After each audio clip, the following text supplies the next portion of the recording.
Olha só, agora eu recebo a doutora Cristiane Almeida, nefrologista. Tudo bem, doutora? Tudo bem, Hélio. Seja bem-vinda. Boa tarde a todos, o público aí que está nos ouvindo e nos assistindo. É isso mesmo, a gente está ao vivo através do nosso site aqui da Rádio Monte Roraima e você já está convidado para participar desse bate-papo através do nosso WhatsApp 991541079. O nosso tema de hoje, doutora, é pedra nos rins, porque ela ocorre, né, e como prevenir novas crises. O problema é que muita gente acha que depois que a crise passa, está tudo resolvido.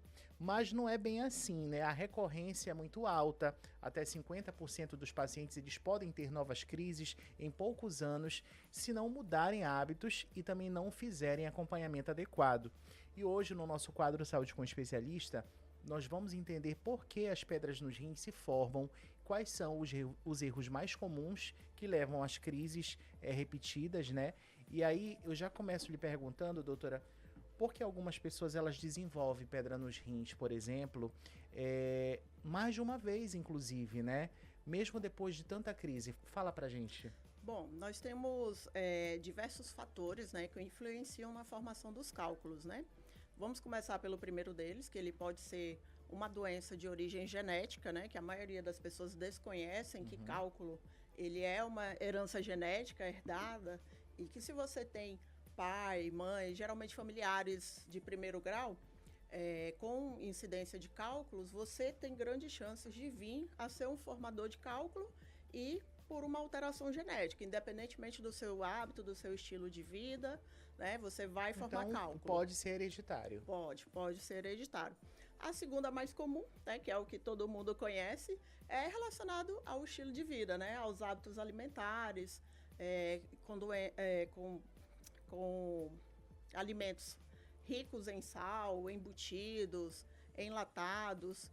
E a terceira é a síndrome metabólica, né? Que hoje vem aí, assim, com uma crescente bastante, né? Pacientes que têm síndrome metabólica, que são um quadro que significa uma resistência periférica à insulina, que é aquele paciente que tem uma gordura abdominal elevada, então a insulina ela fica difícil ali para entrar na célula, para baixar a glicemia, e isso acaba alterando todo o metabolismo, né? E aí altera o metabolismo de colesterol, triglicerídeos, glicose e vai formando outras complicações, né? Como a gordura no fígado, a esteatose hepática, a formação de cálculos.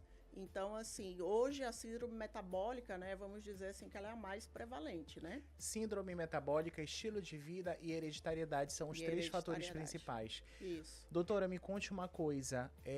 A gente vê muito questão de muita gente falando, olha só, eu tomei Coca-Cola o resto da minha vida toda, olha o que encontraram aqui. Aí abrem a vesícula, tá lá um monte de cálculo, né? Por exemplo. Tem muito a ver também esse tipo de bebida, por exemplo, como a Coca-Cola causa? Sim, né? Mas vamos primeiro diferenciar algumas coisas, né? Que a formação do cálculo da vesícula é totalmente diferente do cálculo renal. Mas influencia. Né? Mas influencia, com certeza. E refrigerante é a principal causa, né, de formação de cálculos, né? Porque eles têm uma quantidade elevada de ácido fosfórico, oxalato, e isso acaba precipitando, né, a formação de cálculos. E também, geralmente, o paciente que ingere uma quantidade maior de refrigerante, ele não ingere só o refrigerante, né? Vem sempre um embutido junto, uma pizza, um hambúrguer, eita, né? É verdade. E aí vai se somando esses fatores. E geralmente também quem ingere muito refrigerante, geralmente não ingere tanta água, né? Tanto líquido. Substitui, né? Acaba substituindo. Então, um dos fatores também que a gente tem para a formação de cálculo é a concentração urinária, né? Então, mesmo que eu não tenha um distúrbio metabólico, mesmo que eu não tenha uma hereditariedade, mas se o paciente não ingerir uma quantidade adequada de líquidos por dia, essa urina fica concentrada. Os cristais que nós temos normalmente, todo mundo tem normalmente esses cristais, eles se concentram, né? Vai ocorrer um fenômeno que a gente chama de supersaturação da urina, a urina vai ficar saturada com cristais, esse cristal vai se depositar no rim e aí vai formar o cálculo. Por isso é tão importante manter uma ingestão hídrica adequada, né? E para que possa estar aí fazendo a diluição desses cálculos, né, diminuindo essa concentração urinária. E doutora, me conte uma coisa, depois de uma crise de cálculo renal, o que muda de verdade na vida do paciente para evitar que o problema volte, por exemplo? É importante lembrar que, assim, o que muitos desconhecem, né, que o tratamento do cálculo renal não é a cirurgia, né? Muitas pessoas chegam a ter crise, os cálculos crescem, ficam grandes, e muitos só vão descobrir na crise, né? Quando tem a dor, e aí vai no pronto-socorro, tá lá com uma pedra entupida, entupindo o rim, e aí tem que operar de urgência. O tratamento não é esse, né? Esse tratamento é para você resolver o problema da crise e da obstrução que aquele cálculo está causando. Mas você tem que tratar a raiz do problema. O que causou a formação daquele cálculo? Porque você só retirar a pedra não vai tratar o que causou a formação desse cálculo. Então, você tem que ir atrás, né, da origem do problema, ver por que está formando o cálculo, porque senão, em 6 meses a 1 ano, é como ele falou, a chance de recorrência é 50% das pessoas que tiveram cálculo ter uma nova crise de cálculo, uma nova formação de cálculo. Então, é muito comum você ver pacientes que falam assim, doutora, já operei 2, 3 vezes, 4 vezes cálculo, já perdi o rim por cálculo, né? Chega a uma fase assim tão avançada, né, que causa até a perda de funcionalidade total do rim devido a um cálculo que obstrui o rim e acaba atrapalhando o seu funcionamento. Doutora, como é que a gente pode fazer essa prevenção? Como saber se eu tenho já algum tipo de cálculo no meu rim? Começa você pode fazer exames básicos, né, de urina, EAS, urina tipo 1, né, também conhecida, exames de sangue e um ultrassom. Você consegue identificar, né? Às vezes, você não consegue identificar cristais, né? Porque o ultrassom, ele consegue ver cálculos a partir de 3 milímetros, né? Abaixo de 3 milímetros, a gente não consegue visualizar. Né? Abaixo de 3 milímetros, nós chamamos de cristais, né? Digamos assim. E abaixo de 3 milímetros, a gente só vai conseguir com estudos urinários específicos, né? Porque são esses estudos que a gente faz o acompanhamento dos pacientes. Então, por exemplo, o paciente não tem cálculo, mas ele está lá com distúrbio na urina, eliminando muitos cristais.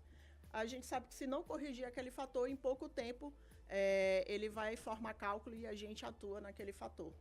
Uma pessoa que está com uma crise renal, com cálculo, como é que é feito esse tratamento, doutora? O tratamento da crise é analgesia. Né?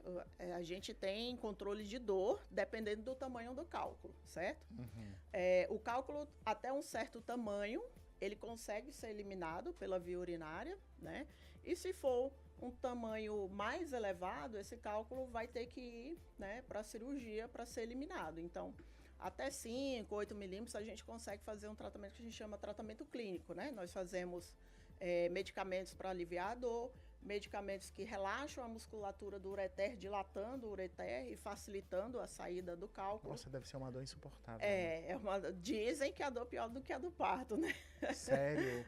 Eu nunca tive filho, nunca pari, mas eu imagino eu também não tive dor do parto, o meu foi cesárea, então eu não sei te dizer, né? Mas dizem que é dor... Assim, olha, o Luciano do Asa Branca tá aqui com a gente, doutora, e ele fala que a crise, na minha crise, eu gritava de dor no pronto-socorro, suava frio e achei que ia desmaiar, porque a dor da pedra nos rins é tão extrema.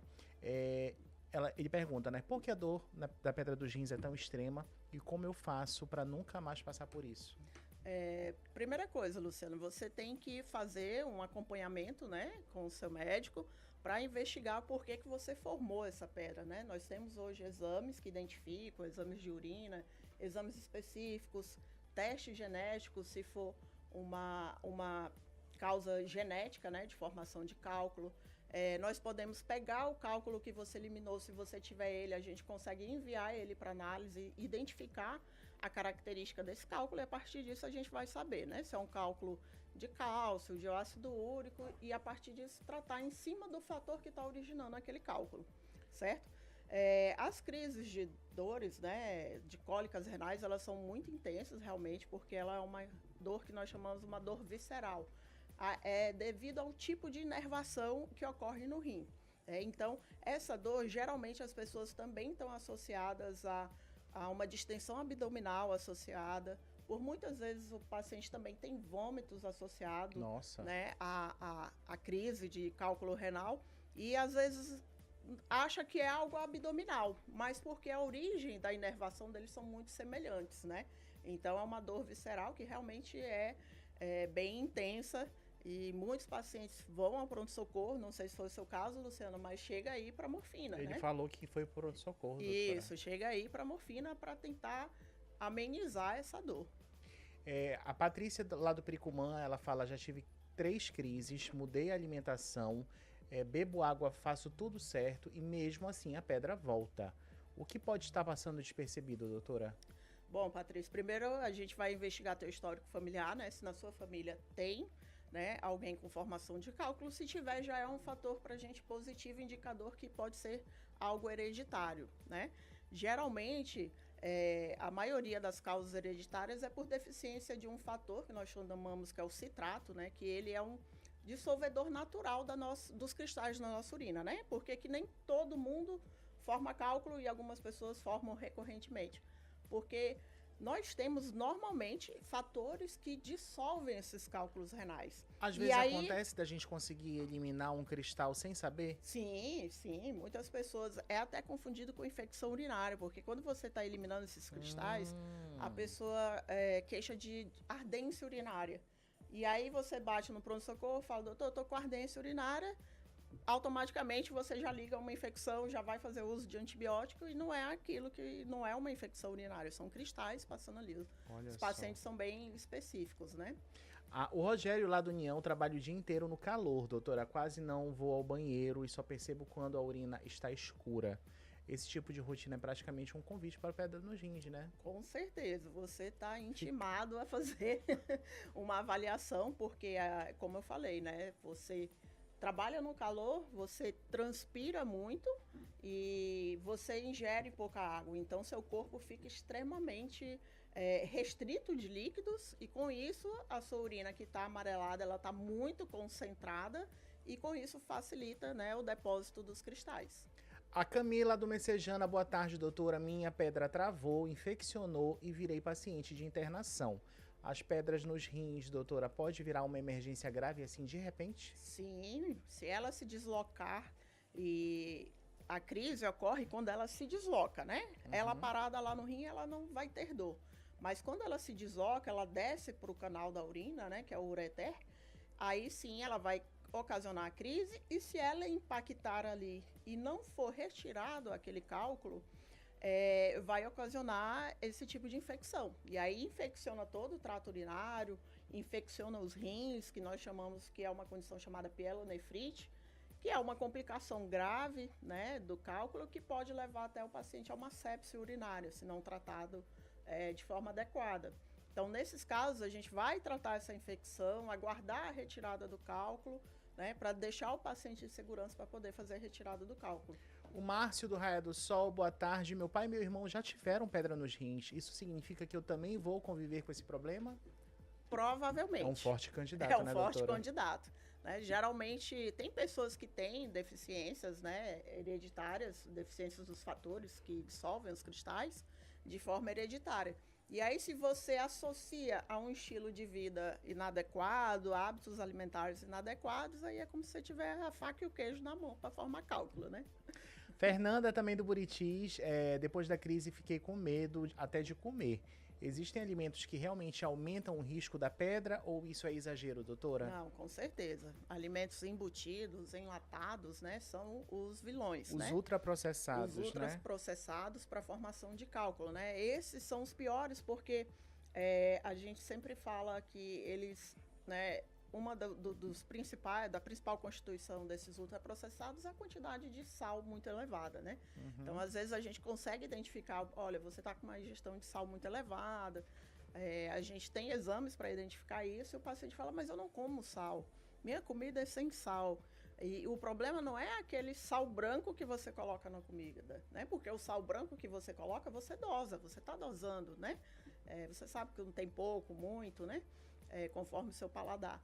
Agora, o sal que vem embutido nesses alimentos, ele vem também com conservantes, com aromatizantes, modificadores do sabor, para você não sentir aquele salgado, né? E aí você acaba comendo aquilo e não sabendo que está ingerindo uma quantidade de sal muito elevada. Olha, tem muita mensagem. Eu quero agradecer a Luciana, lá do Caimbé, o Rafael, a Bruna do Centenário, Carlos da Nova Cidade, Vanessa, o Eduardo, Silvio Botelho, a Aline também lá do Pintolândia. Quem mais tá por aqui também? Bruno do Cidade Satélite, Juliana, Marcos do Calungá, Paula do Alvorada, Diego. Muita gente, doutora. Gente. Eu vou ler a última pergunta, porque a gente tá sem tempo já. A sorteada foi você, Aline, do Pintolândia. Eu vejo muitas receitas milagrosas na internet, como água com limão e chás. Isso realmente ajuda, doutora, ou piora? Bom, o único chá que realmente ajuda, né, a eliminar, assim que foi visto cientificamente que ajuda a eliminar, é o chá de quebra-pedra, né? Isso aí foi até um estudo da Universidade de São Paulo aqui que identificou, doutora, que ele ajuda a eliminar. Mas ele ajuda a eliminar cálculos pequenos, né, cristais. Ele não vai te ajudar a evitar novas crises, tá? Ele te ajuda ali no momento da crise, né, que possa evitar, certo? Água com limão, água com abacaxi, coca com abacaxi, o pessoal fala muito disso. Não tem nada a ver, isso aí é lenda popular mesmo. E isso daí realmente não. O único chazinho que a gente realmente orienta, se o paciente quiser ingerir na crise para ajudar, é o quebra-pedra. Ele realmente ajuda. Doutora, aonde a senhora atende? Diga para os meus ouvintes aqui do Doutor Me Consulta, por favor. Eu atendo na Clínica Med Center, que fica ali no São Francisco, próximo ao Recanto da Peixada. O telefone para vocês entrarem em contato é o 99128 4448.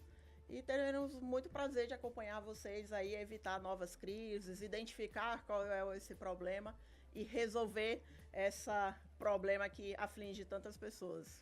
Vamos repetir, 99128 4448. 4448. 99128 4448. Esse é o número para você agendar sua consulta com a doutora Cristiane Almeida, nefrologista que atende na Med Center, tá bom?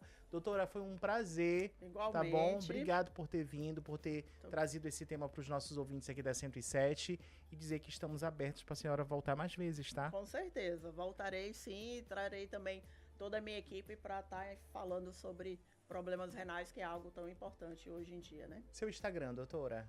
Cristiane Moreira. Cristiane Moreira. Com CH. CHRISTIANY. Olha, se você perdeu essa entrevista, não fica triste, porque vai subir pro YouTube daqui a pouquinho, vai estar lá no nosso site do Doutor Me Consulta, tá? Eu vou para um breve intervalo comercial e já já a gente volta, não sai daí. Ei, tá gostando do programa?